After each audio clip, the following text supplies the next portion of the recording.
Halo Sobat Setia, pendengar podcast Himapara Talk. Selamat datang di Bicara, bincang-bincang bareng Himapara. Kenalin, nama aku Muhammad Jidan Aroiguna dan kali ini aku ditemenin dengan rekan aku. Boleh kenalan dong, Teh? Boleh. Halo semuanya, perkenalkan nama aku Indah Pratiani. Salam kenal semuanya.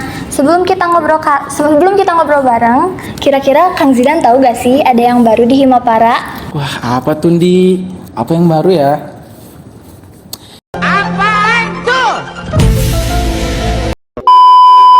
Kayaknya yang baru ini denger-dengar pengurus Himapara Kabinet Aktasena ada departemen baru ya? Penasaran gak sih sama peran dan fungsi dari departemen baru ini? Aku sih penasaran banget ya. Jadi kita kenal maka kata sayang, kalau kata orang ya. Jadi boleh dong Akang dan Teteh perkenalkan diri. Boleh dari Kang Des terlebih dahulu ya. Oke, halo teman-teman semuanya. Perkenalkan, saya Dias Zulfikar Rajandra. Saya di sini sebagai Ketua Umum Himpunan Mahasiswa Administrasi Pembangunan Negara Aksatasena 2024. Halo semuanya, perkenalkan nama saya Fahri Asidik. Di Kabinet Aksatasena Himapara ini saya sebagai Wakil Ketua Himpunan. Ya, halo semuanya. Perkenalkan nama aku Aisyah Lisrinata ya sebagai Kepala Departemen Pemberdayaan Aparatur Organisasi. Yeay. Sebelumnya terima kasih ya Kang Teteh karena udah menyempatkan waktunya buat datang ke podcast kali ini. Supaya makin dekat dan makin seru di podcast kali ini, sebelumnya aku mau nanya satu pertanyaan dulu. Kira-kira seberapa antusias sih Akang Teteh hari ini skalanya dari 1 sampai 10? Boleh, siapa mau yang duluan? Aku. Teh Ishi boleh. Kalau dari aku 1 sampai 10 pastinya 10 karena buat aku ini pertama kali.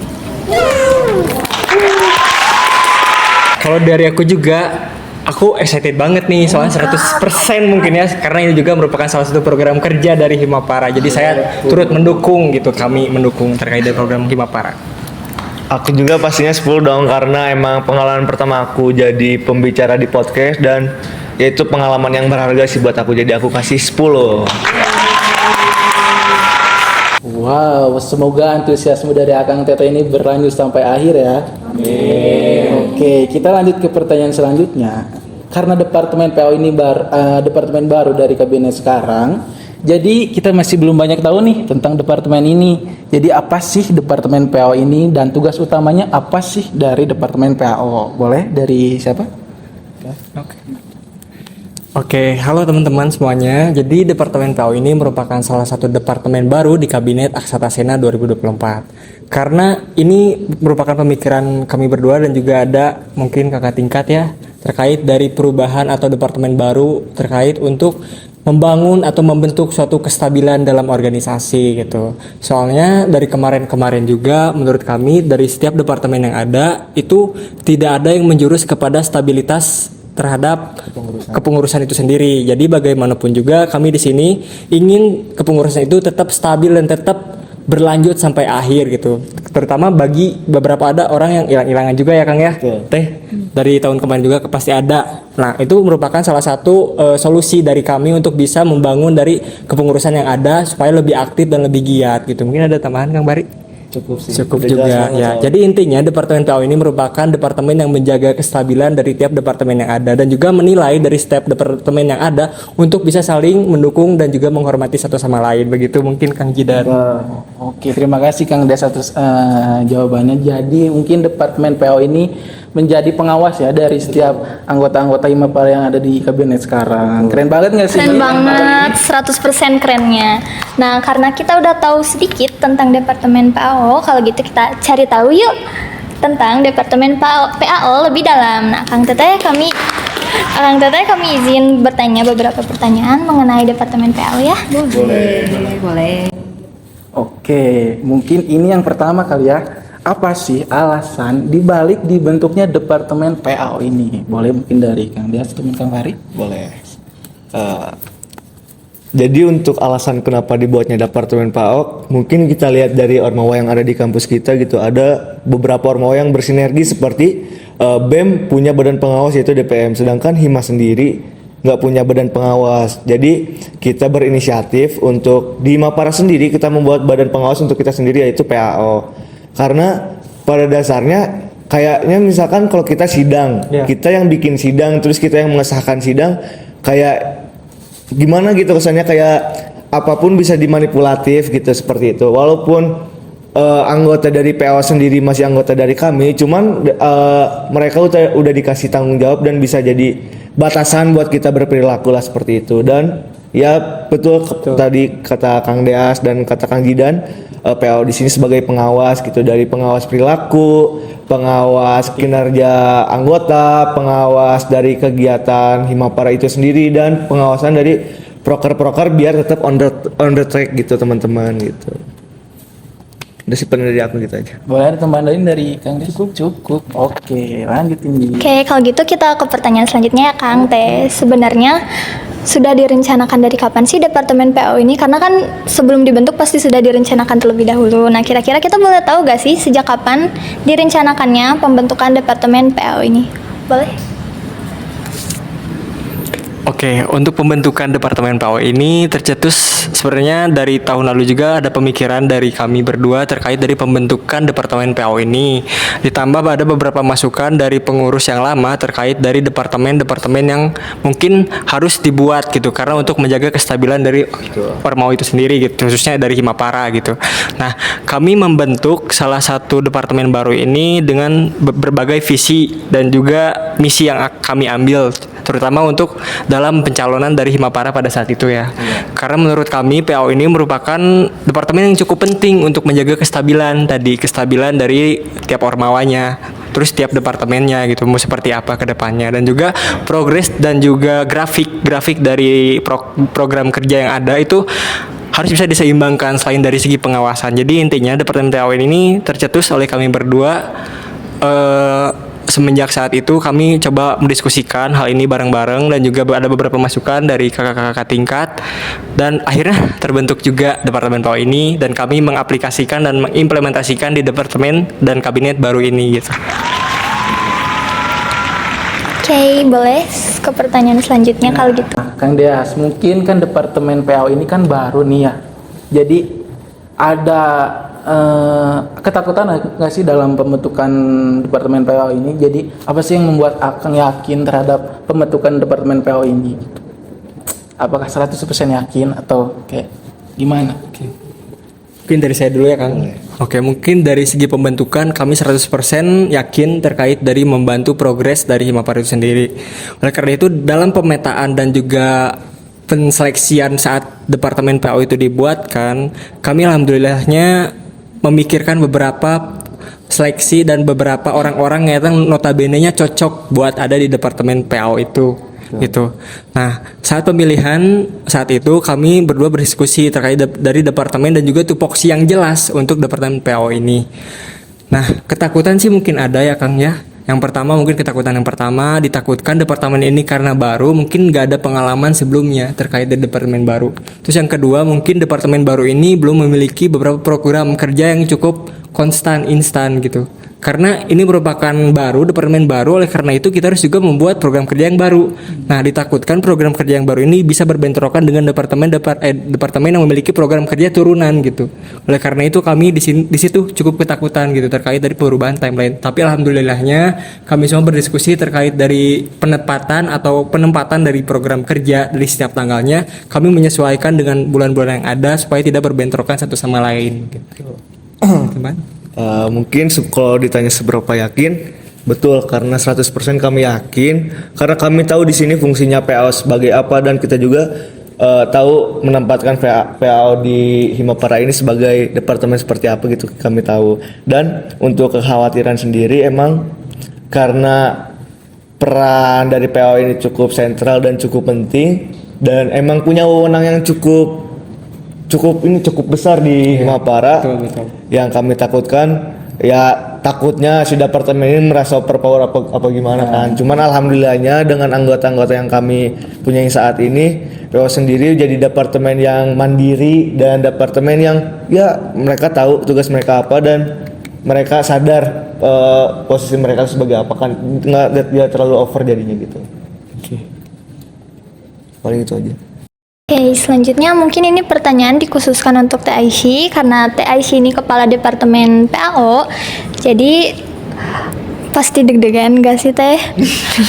Deg-degan apa ini, podcast atau kemarin? Dua-duanya. Oh, podcast sih enggak, tapi kalau misalnya menjadi kepala departemen PAO awal-awal tuh deg-degan karena aku tuh nggak ada bayangan tentang PAO ini, walaupun dari proker-prokernya tuh dipindah tangankan dari PSDM ke PAO, kayak sidang itu kan pemindahan proker. Nah, itu pun aku tuh masih bingung harus kayak gimana awalnya, dan itu pun aku masih banyak tanya banget ke anak PSDM yang sebelumnya.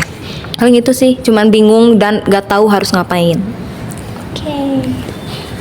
Nah, next pertanyaannya berarti apa sih Kang Teh peran sebenarnya dari departemen PAO ini? Mungkin ada dari penonton di Mapara Talks yang nggak tahu nih apa sih peran serta fungsi dari departemen PAO ini.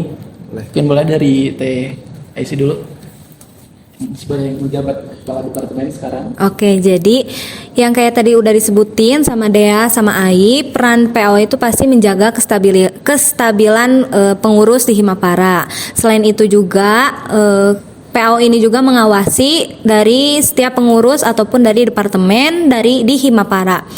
Lalu peran PAO yang lain itu ada memberi evaluasi dan juga memberikan apresiasi kepada pengurus atas kinerjanya selama menjalankan prokernya. Begitu, secara garis besarnya seperti itu.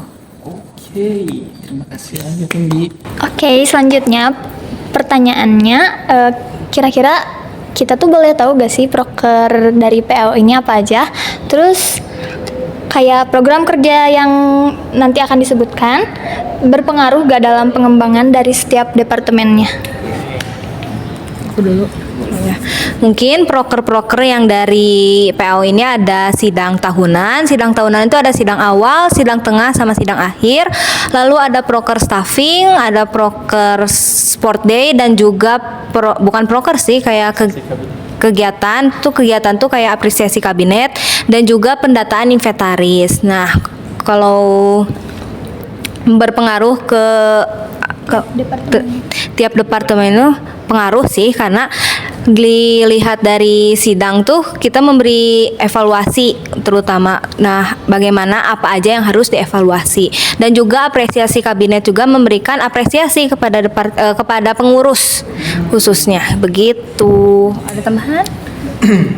Oke, mungkin program kerja ini merupakan salah satu penyeleksian mungkin ya, atau perpindahan dari departemen sebelumnya gitu. Karena tentu untuk mengawas, untuk menjaga kestabilan dari tiap departemennya, mungkin ada beberapa proker yang sebelumnya dijalankan oleh PSDM ya. Betul. Kebetulan ini sebelumnya di PSDM Kang Fahri gitu.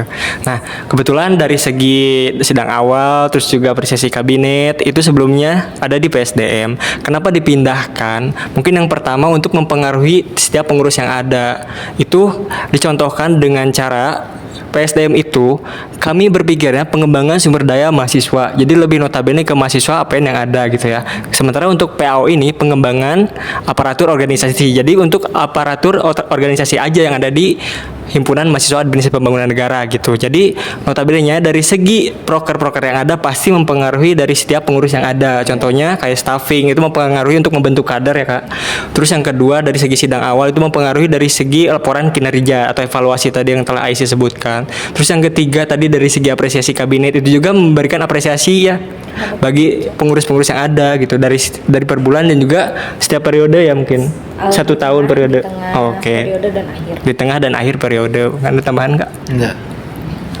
Mungkin ya benar tadi yang disebutin Kang Deas bahwa beberapa proker dari PAO itu sendiri sebagian kecil pecahan dari proker PSDM, karena kita tuh membagi 2 peran antara PSDM dan PAO. Untuk itu sebagai program unggulan kami ada program unggulannya namanya Bingung Teman-teman. Nah, itu teh buat mensejahterakan mahasiswa PN. Nah, jadi si Bingung ini kita kasihin ke PSDM dan PAO kita bikin di sini untuk dibagi peran. Kalau misalkan PAO buat ke internal, dan PSDM buat ke eksternal seperti itu teman-teman. Sebagai contohnya misalkan dari PSDM sendiri ada APN Cup. Nah, untuk internnya sendiri ada Sport Day di PAO-nya gitu. Jadi biar kita juga berperilaku adil terhadap kepengurusan dan anggota biasa di Prodi Administrasi Pembangunan Negara seperti itu.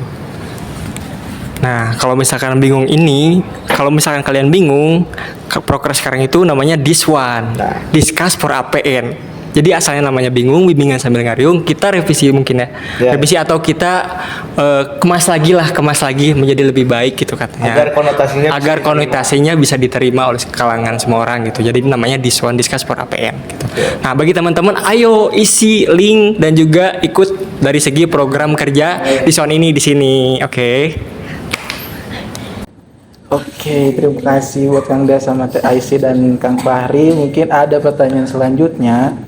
Jadi kan PAO tuh bukan hanya mengawasi ya dari anggota Himapara sekarang, tapi harus juga ditingkatin kinerjanya dari setiap anggotanya. Nah, apa sih cara dari Departemen PAO untuk meningkatkan kinerja dari setiap anggota Himapara sekarang?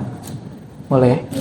Jadi Teh Aisyah. Kalau dari aku, kita tuh melakukan pemberdayaan terhadap si pengurus di Himaparanya dengan cara kita tuh mendorong si pengurus untuk mengikuti salah satunya kayak event-event kepanitiaan di kampus, dan juga kita tuh mendorong si pengurus ini untuk ikut berpartisipasi aktif, misalnya ikut lomba atau ikut apapun itu untuk meningkatkan kinerja dari pengurus itu sendiri. Nah, mungkin nanti kalian bingung ya. Sementara kan Departemen PAO ini mengawasi dari setiap departemen yang ada. Lalu Departemen PAO diawasi siapa? Gitu kan mungkin pertanyaannya. Nah, mungkin ada kami berdua dan segi BPH yang tetap memantau dari kalangan Departemen PAO dari segi staf-stafnya. Bahkan dari Departemen PAO-nya sendiri itu menilai dari rekan teman seperjuangannya itu sendiri seperti apa mau ke depannya. Mungkin seperti itu ya. Iya.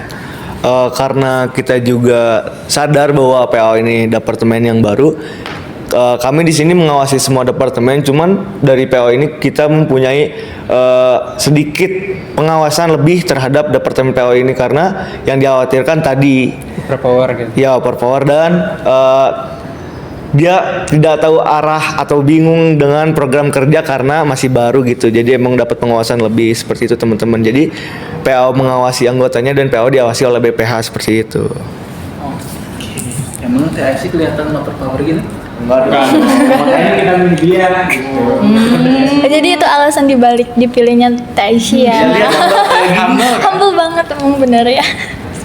Kalau gitu kita lanjut ke pertanyaan. Ke pertanyaan selanjutnya. Kan tadi sudah dinotis kalau PAO itu mengawasi. Nah, menurut Akang Teteh semuanya, seberapa penting pengawasan kinerja anggota Himapara bagi Akang Teteh semuanya? Boleh, Kang Dias? Tentu pengawasan sangat penting. Bagi saya sendiri pun dan juga Fahri, kita sama-sama saling mengawasi dan juga saling mengevaluasi dari setiap program kerja atau setiap kinerja kita berdua gitu. Jadi menyeluruh gitu dari segi pengawasan. Mungkin untuk membentuk suatu pengawasan yang baik, kita harus bisa membentuk suatu pengawasan itu menjadi lebih baik gitu. Kita harus punya objeknya, kita harus punya subjeknya. Kita harus bisa mengaplikasikan antara subjek dan objek tersebut agar bisa bersinergi satu sama lain. Oleh karena itu pengawasan itu sangat penting untuk menjaga kestabilan dari organisasi itu sendiri.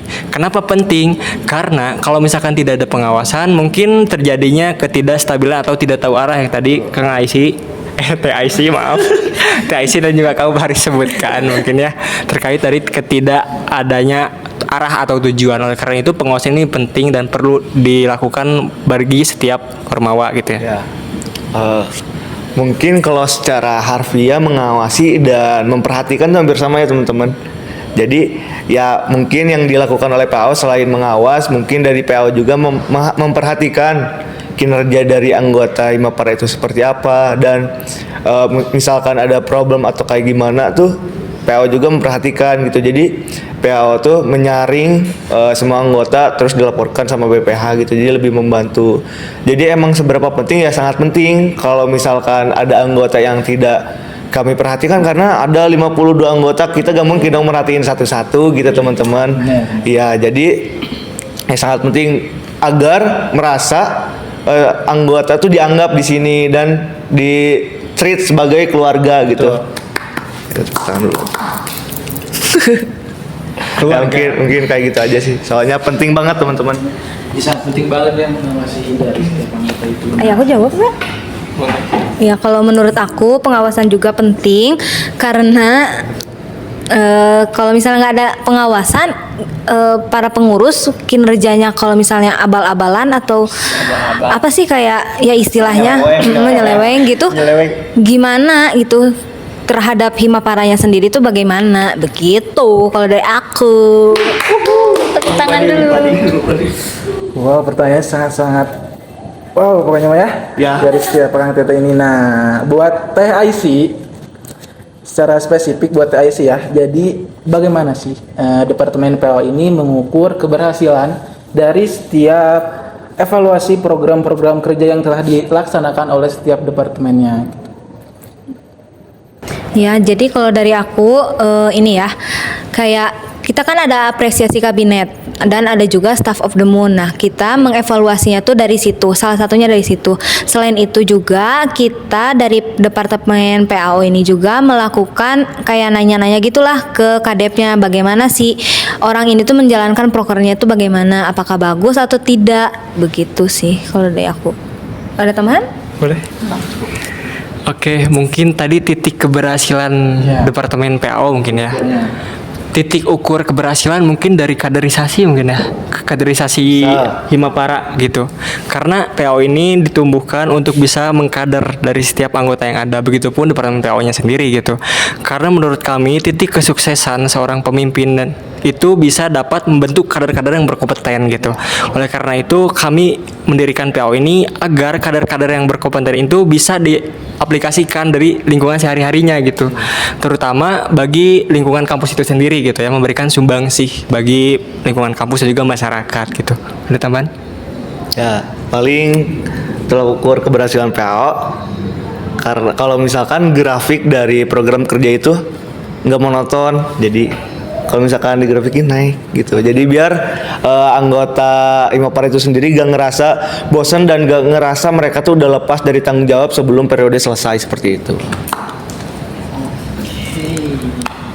Oke, terima kasih ya Kang Teteh. Selanjutnya pertanyaannya mungkin dikhususkan buat Kang Deas dan Kang Fahri. Kan yang tadi Akang bilang tuh bukan hanya mengawasi PAO, tapi mengawasi departemen-departemen lainnya juga. Nah, bagaimana cara menilai kinerja anggota Himapara kayak dari setiap departemennya, termasuk departemen PAO? Mungkin tadi pertanyaan apa? Bisa dulu. Cara menilai. Cara menilai mungkin ya. Mungkin dengan cara menilai kami memiliki beberapa indikator mungkin ya. Indikator keberhasilan mungkin tidak selamanya itu menjadi acuan bagi kami gitu ya. Karena keberhasilan itu merupakan suatu bonus ketika kita benar-benar dapat menjalankan suatu program kerja yang ada gitu. Dari kami berdua, khususnya bagi teman-teman Himapara nih, dalam menjalankan suatu program kerja, masalah berhasil atau tidak itu merupakan bonus dari apa yang kalian lakukan, apa yang kalian perbuat gitu. Karena kami di sini ingin bisa sama-sama berkembang gitu.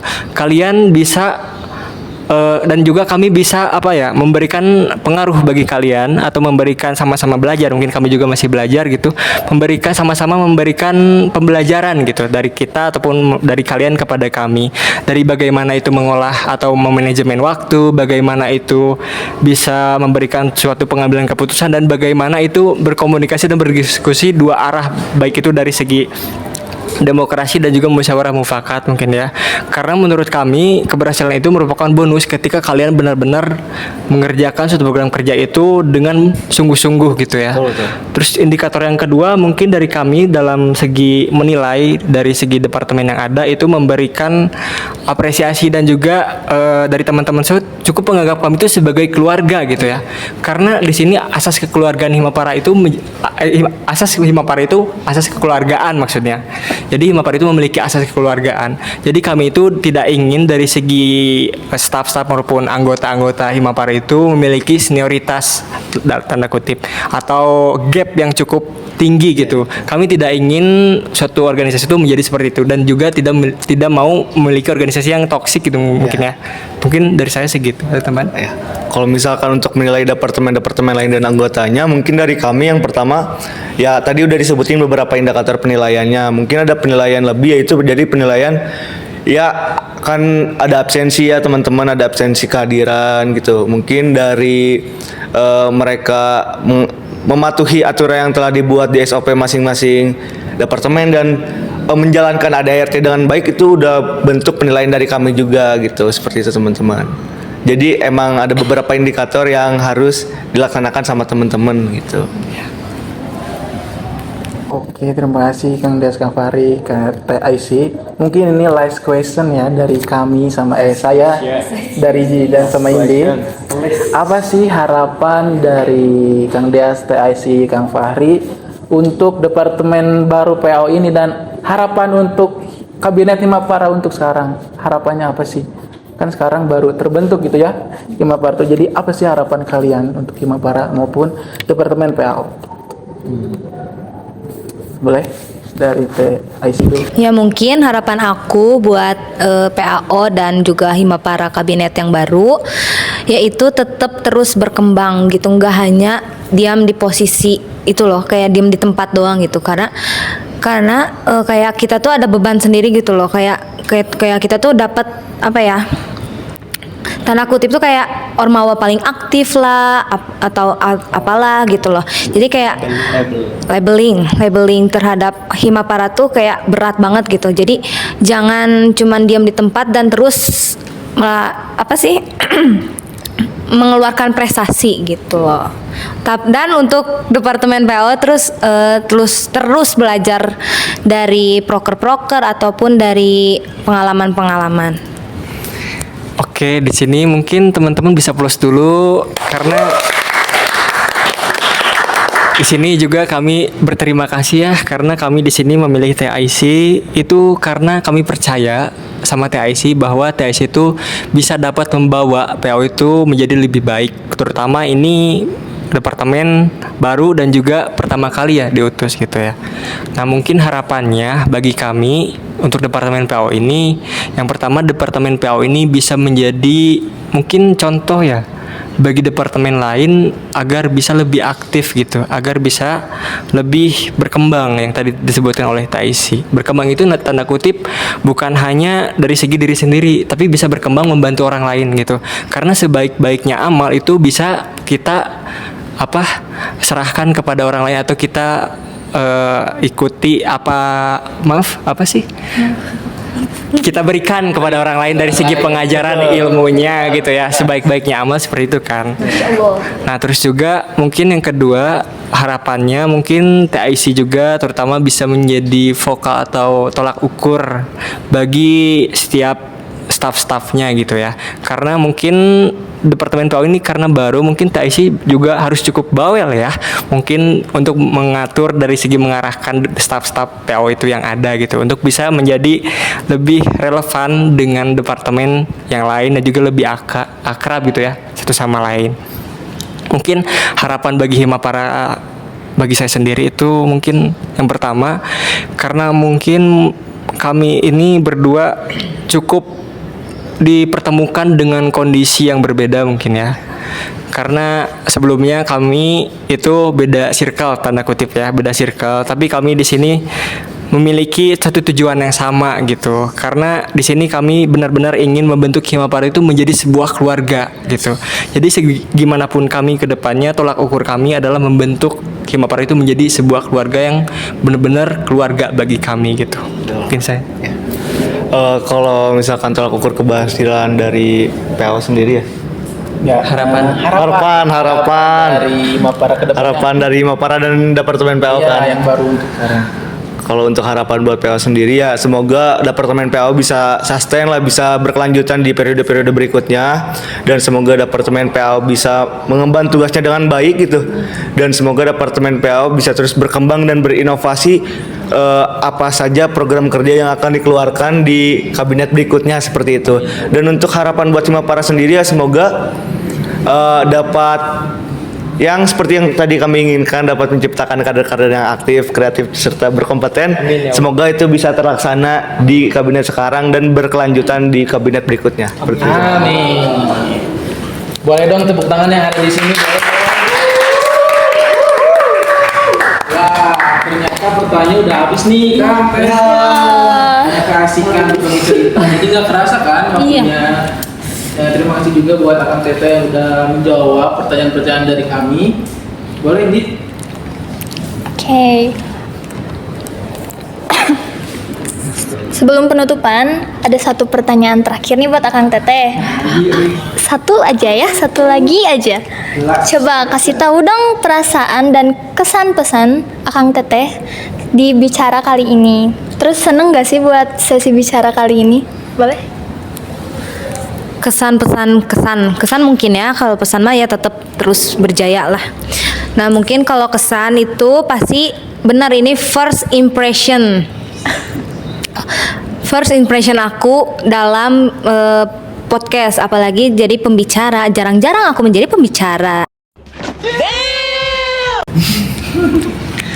Oke, mungkin kesan pesannya setelah dia menjadi narasumber mungkin ya di bicara itu, ini menurut saya cukup berkesan juga dan sangat-sangat berkesan gitu bagi kami, karena ini bisa memberikan ilmu dan pengetahuan informasi terutama bagi Himapara itu kepada teman-teman yang menonton setia dari acara bicara ini mungkin ya.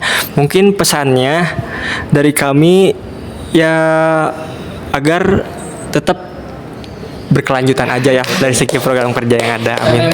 Sustainable Development Goals, SDGs. Kalau kesan dari aku, kesannya seneng dan enak apanya? enak ngobrol, bicaranya ngobrol ya, tektokannya enak gitu, dari MC dan tadi briefing dulu, jadi enak sih. Iya. Teman-teman harus nyobain jadi narsum di sini, gimana rasanya? Selamat datang di Salah. Bukan, Bagian aku, Kang. beda lagi bagian MC. Nah, ikut seneng gak sih, Di? Tapi sayang sekali sesi sharing kita hari ini udah dicukupkan. Terima kasih buat Akang Teteh, terutama Kang Das selaku Ketua Himapara yang sudah menyempatkan hadir di acara bicara, buat Kang Faris selaku Wakil Ketua Himpunan Himapara, buat Teh Aisy selaku Kepala Departemen PAO. Semoga kita bisa bertemu di lain kesempatan ya. Ya, amin. Pastinya kami juga senang banget nih bisa berbagi cerita sama Akang Teteh. Semoga kita bisa bertemu di lain kesempatan ya. Mungkin sekian dari kami. Terima kasih untuk semua pendengar setiap podcast Himapara Talks. Jangan lupa buat pantengin terus podcast kita yang selanjutnya. Aku Indi dan Aku Jidan, pamit undur diri. sampai jumpa.